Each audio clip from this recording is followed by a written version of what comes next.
Hello, bienvenidos a un nuevo episodio de Sanando Podcast. Me encuentro muy contenta de estar otra vez aquí con ustedes, con todo lo que está pasando con este podcast. Le estoy colocando todo el empeño porque sé que a mí me encanta, igual que a ustedes, todo lo que tocamos aquí. Así que es oficialmente nuestro segundo video podcast. Bueno, el día de hoy vamos a hablar de un tema que creo que ya les había mencionado por Facebook, y es el de cómo soltar a esa persona cuando no queremos dejar que se vaya. Y les puedo decir que es de mis temas más personales, y mientras tomaba apuntes y escribía todo lo que tenía que venirles a contar aquí, tengo que decirles que este tema de soltar es muy complicado, es muy complicado. Sin embargo, ustedes saben que siempre les digo que yo les hablo desde mi experiencia, desde lo que sé y desde lo que he visto, ¿cierto? Yo no soy pues la más experta en el tema, pero sí quiero contarles, quiero compartirles qué cosas me funcionaron a mí durante este proceso, que como les repito, no es nada fácil, y de hecho es muy fuerte, porque mientras tomaba apunte y anotaba, digamos, los tips que a mí me funcionaron, me acordaba de muchas cosas, y yo decía, Dios mío bendito, o sea, uno a veces se enfrasca y uno piensa que no va a salir de ahí, porque se vuelve en un círculo vicioso, pero niñas, sí se puede salir de ahí, sí se puede salir de ahí, y justamente por eso vengo a compartirles, digamos, que son unos tips, porque realmente los repartí como en unos pasos que espero que les ayuden mucho, así como me ayudaron a mí. Así que, pues bueno, lo principal que tengo para decirles es que llegué a la conclusión de que la principal causa, o no es tanto una causa, o sea, el principal impedimento para uno soltar, niñas, es el miedo. ¿El miedo a qué? El miedo a sentirnos solas, el miedo a quedarnos solas, el miedo a quizás no encontrar una persona que nos quiera, porque como nosotras dentro de esa relación tóxica, digamos, confundimos muchas cosas con amor, entonces creemos, digamos, que no vamos a encontrar algo mejor. Y claramente siempre hay algo mejor, ¿cierto? Entonces actuamos desde el miedo y desde la sugestión, que es lo que no nos deja soltar. El miedo a sentirnos solas, el miedo quizás a pensar que no podemos estar mejor cuando realmente sí es así. Así que el primer paso, por así decirlo, es el de reconocer y aceptar. Niñas, cuando uno reconoce lo que uno vale, cuando uno empieza a reconocer que uno está en un lugar no seguro, que como estoy y como me siento no es como me merezco estar, cuando uno empieza a reconocer realmente lo que uno vale, niñas, y posteriormente empieza a aceptar la realidad del asunto, se los juro que puede llegar a ser muy liberador, porque uno siempre tiene a su alrededor personas que constantemente le están diciendo lo que uno quizás ya sabe, pero a uno le cuesta reconocerlo y aceptarlo. Entonces, cuando tú haces un alto en el camino y reconoces que vales mucho, que eres mucho, que no te mereces estar en esa situación, que mereces a alguien mejor, y empiezas a aceptar la realidad de lo que estás viviendo y de todo lo que está pasando en tu corazón, ahí es donde uno empieza a liberarse y empieza, digamos, a abrirse esa brecha en el camino, en el proceso de lo que es soltar. Entonces es muy importante el reconocer y el aceptar. Cuando uno reconoce y acepta, se los juro que ahí en ese momento estás, digamos, a unos pocos pasos de soltar eso que tanto te retiene, eso que te atrasa, eso que no te deja avanzar. Otra cosa que a mí me funcionó mucho, que aquí también la tengo anotada porque es esta memoria mía, es el cambiar la perspectiva de las cosas. Cuando uno está en este proceso de soltar, uno ve las cosas muy diferentes, y por más de que a uno, digamos, lo aconsejen, le digan, es que no te mereces estar ahí, es que te estás dañando, niñas, esta perspectiva uno la empieza a cambiar únicamente en el momento que uno hace un alto en el camino. Y esto es un paso muy importante para poder soltar, porque uno ve, o más bien las otras personas ven cosas que uno en el momento no está viendo, porque como les digo, uno actúa y sigue eligiendo desde el miedo a quedarse sola, desde el miedo a no ser elegidas, y ese es un tema también muy importante que ya es cuento aparte, que quizás lo vamos a tocar en otro episodio. Pero cuando ustedes empiezan a hacer un alto y empiezan a mirar, bueno, esta situación me aporta o me resta, esta situación me está limitando o me está ayudando, me está impulsando, o sea, va a sonar, digamos, muy cliché, pero esto es un tip que a mí me funcionó mucho, y es el tema de hacer una lista de los pros y de los contra. Entonces, estoy en una relación que me está sugestionando demasiado, que me está generando demasiados miedos, que no me está aportando a mi paz mental. Entonces, listo, voy a coger una libreta y entonces voy a colocar los pros y los contras. Niñas, una balanza siempre va a tirar para un solo lado. la balanza siempre va a tirar para un solo lado. Entonces ustedes tienen que mirar qué es lo que más me pesa, cuáles son los pros y cuáles son los contras, y si realmente eso vale que yo esté sintiéndome de la manera como me estoy sintiendo, si eso realmente vale que yo esté colocando en juego mi salud mental, mi estabilidad emocional. Cuando ustedes empiezan, digamos, a hacer esa práctica, estos pequeños ejercicios, les puedo asegurar que empiezan a cambiar la perspectiva.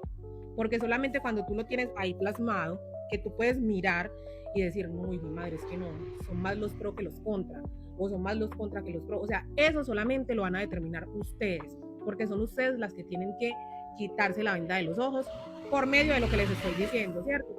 Y es un ejercicio que a mí me funcionó mucho. Lastimosamente, nosotras las mujeres siempre tendemos a irnos ya a lo último, y eso es algo que admiro mucho de nosotras, porque nosotras no solemos, digamos, soltar por soltar. Ya cuando una mujer empieza a buscar la manera de soltar, es porque ya uno lo ha intentado todo, y que no debería de ser así, porque siempre nos vamos rotas y con el corazón en la mano, y créanme que yo sé lo que es uno, quedar con todo el amor en las manos y el corazón roto. Y es muy complicado y es bastante triste, porque no deberíamos de esperar hasta que eso pasara. No deberíamos de esperar hasta que nos rompan en mil pedazos para ahora sí tomar la iniciativa y decir, no, es que eso no es lo que quiero, es que me está doliendo mucho. Entonces, por eso es que debemos de cambiar la perspectiva, por eso es que debemos de reconocer, y por eso es que debemos de aceptar las cosas, ¿cierto? Es muy complicado, como les dije al principio, es bastante complejo, pero créanme que cuando inicien a hacer esto va a ser bastante liberado. Entonces, por acá tengo el siguiente punto, que es el tercero, y es en el enfocarse en el presente. Personalmente, este es de mis puntos más personales y les voy a contar por qué. Porque creo que todas igual nos vamos a sentir identificadas, porque cuando uno empieza a soltar, o ya prácticamente está soltando a esa persona, uno se enfoca mucho en el qué hubiera pasado si esto hubiera sido así, o ay, hubiera hecho las cosas de tal manera. Niñas, y uno tiene que aprender que hay cosas que están fuera de nuestro control, hay cosas que no podemos controlar, ¿cierto? Como hay cosas que sí, nosotras no podemos controlar lo que la gente piense de nosotros, lo que hablen de nosotros, lo que hagan, pero sí podemos controlar nuestras acciones, nuestros pensamientos, nuestros comportamientos, sí podemos controlar nuestros límites, sí podemos controlar el cómo actuemos nosotras. Entonces, independientemente de lo que la otra persona haga o deje de hacer, eso no está bajo tu control, porque a las personas hay que dejarlas ser. Y muchas veces también nos subyugamos dentro de esas relaciones porque queremos que el otro actúe como nosotros queremos que actúe, y eso también es un grave error. A las personas niñas hay que dejarlas ser. Tenemos que entender y tenemos que aceptar que no todo podemos tenerlo bajo nuestro control. Hay cosas que están totalmente fuera de nuestro control y está bien, pero hazte cargo de lo que sí puedes controlar, de tus problemas internos, de tus límites, de tu amor propio. O sea, todas esas cosas que yo puedo hacer por mí y que puedo controlar son las cosas en las que debes de centrarte, ¿cierto? Ni en el pasado, ni siquiera en el futuro, no, en el ya y en el ahora. Dejemos de querer estar controlando todo lo exterior y empecemos a controlar desde adentro lo que necesitamos nosotras. Y ese es un punto, como les digo, muy personal, porque yo era esa, o sea, queriendo controlar lo que el otro piense, lo que el otro siente, cómo el otro actúa. No, lo que debo de hacer yo es empezar a controlar desde adentro, ¿ya? Cuando nosotros empezamos a controlar y a gestionar nuestros sentimientos, nuestras emociones, nuestras acciones, nuestros límites, les aseguro que muchas cosas cambian. Y eso va de la mano con el punto anterior donde les decía que eso también les ayuda a cambiar la perspectiva de las cosas. Bueno, como cuarto, el permitirse sentir. Este punto es también de mis puntos más personales, por eso les dije al principio que mientras hacía esto, como que me acordé de muchas cosas, niñas, y es el permitirse sentir. Niñas, está bien llorar, está bien llorar, está bien sentirse mal, está bien querer desahogarse, está bien no querer hablar con nadie. El permitirse sentir y gestionar eso que te duele, pues es que es normal. Una ruptura, una relación, digamos, de años, una relación en donde estabas acostumbrada a estar, digamos, unos patrones que estabas acostumbrada a seguir, y de un momento a otro que todo se desmorone, es normal llorar. Y les digo que es de mis puntos más personales, porque yo en su momento, cuando me sentía así, trataba de buscar cualquier otra cosa para no sentirme así, o sea, yo me reprimía. Y les puedo decir que en cuestión de semanas quizás hice lo que en un año no hice, lo cual no está bien porque es que, como les digo, una relación o un ciclo que uno viene con una persona de años y romper y automáticamente como digamos envolverse en una caparazón de que no siento, no me duele. Y una vez una amiga me dijo algo que como que me frenó y no recuerdo muy bien de qué estábamos hablando. Y ella me dijo, es que yo no sé cuál es la necesidad tuya de querer mostrarle al mundo que estás bien. Y pues literalmente la gente me veía bien, pero ella, como mi amiga, sabía que yo no estaba bien y que las cosas que estaba haciendo simplemente las estaba haciendo para reprimirme, para no sentir en ese dolor. Entonces hacía una cantidad de cosas donde mi mente mantuviera ocupada, donde yo no pudiera pensar, donde yo no pudiera sentir, y me estaba haciendo daño porque no hay nada más nocivo para el cuerpo, para la mente, que reprimir los sentimientos y las emociones. Y eso era lo que yo hacía, tratar de hacer una cantidad de cosas para no sentir, hasta que hice un alto después de que ella me dijo eso, y yo dije, no, pues estoy mal, internamente estoy mal. Estoy tratando de estar bien superficialmente, pero internamente estaba mal. Niñas, no se repriman, no se repriman. Si ustedes tienen que llorar, lloren. Traten de no refugiarse en cosas que las terminen de dañar, ¿cierto? Traten de no estar buscando respuestas, porque como les dije anteriormente, hay cosas que no están en nuestro control. Simplemente hay que dejarlas ser y hay que aceptarlas y hay que continuar. Pero permítanse sentir, no se repriman, no traten de demostrarle a nadie que están bien, porque es que, o sea, el dolor es algo normal, pero yo también sé y reconozco que muchas veces es opcional. Es opcional, no se den golpes de pecho, no se maten la cabeza, no se culpen, que es un error que muchísimas veces cometemos, el de culparnos por situaciones que ni siquiera nosotras generamos. Como les dije ahorita, nosotras las mujeres tendemos a dar demasiado y ya irnos ya en las últimas cuando ya hemos hecho de todo. Y no hay nada más satisfactorio que eso, que uno salir de una relación y decir, no, yo es que yo la di toda. Mientras esta persona estuvo conmigo, yo fui 10 de 10, hice hasta donde pude, estoy tranquila, y créanme que no hay nada más satisfactorio que la tranquilidad que eso genera.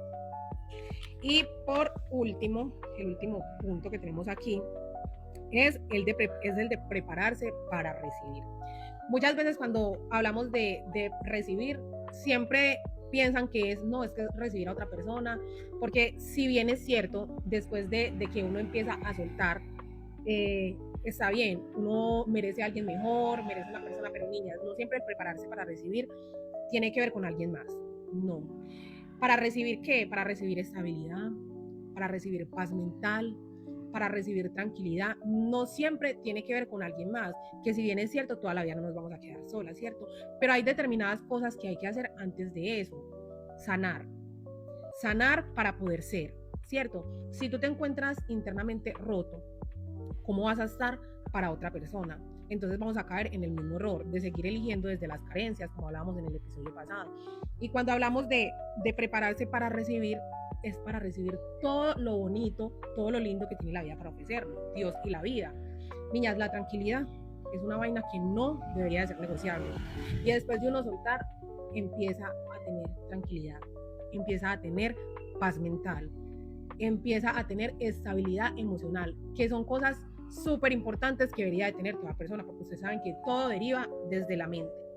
Ya cuando tú haces ese proceso de soltar, que ya definitivamente diste el paso, gracias a Dios, tienes que prepararte para recibir, para abrirte paso a todo lo bueno, a todo lo bonito, pero desde ustedes mismas, no es que esperen algo de alguien más o que venga el príncipe azul, o sea, no. Que también me gustaría tocarles ese tema en otro episodio, pero no se enfrasquen siempre en que, ay, es que ya sané y entonces voy a recibir a otra persona y ya me abro paso para recibirla. No, es entender de que ya es bueno que trabajes en ti, en tu paz, en tu tranquilidad, en tu estabilidad, que son cosas súper importantes, que trabajes en tus metas, que trabajes en tus proyectos, que te enfoques en cosas que te sumen. Y aquí les voy a poner un ejemplo que a mí me encanta. Después de la ruptura que tuvo Karol G con Anuel, que ella en una entrevista decía una frase que la utilizaron demasiado para hacer memes, y es: la persona que yo me voy a convertir después de esto.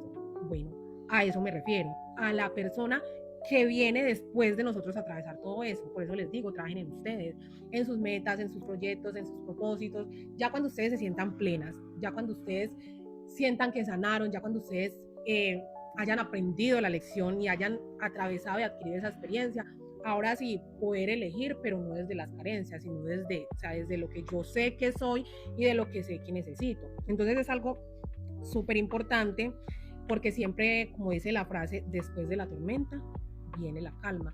Así que no se den tan duro, no se den tan duro porque sanar es un proceso en el que hay que caminar con amor y con paciencia.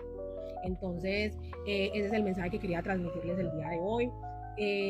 No se den tan duro, sean compasivas con ustedes mismas, sean amables con ustedes mismas y recuerden siempre que no pueden controlar lo externo, pero sí pueden controlar lo interno. Siempre, siempre trabajando desde adentro, desde mí, no desde los demás, sino siempre empezando por mí.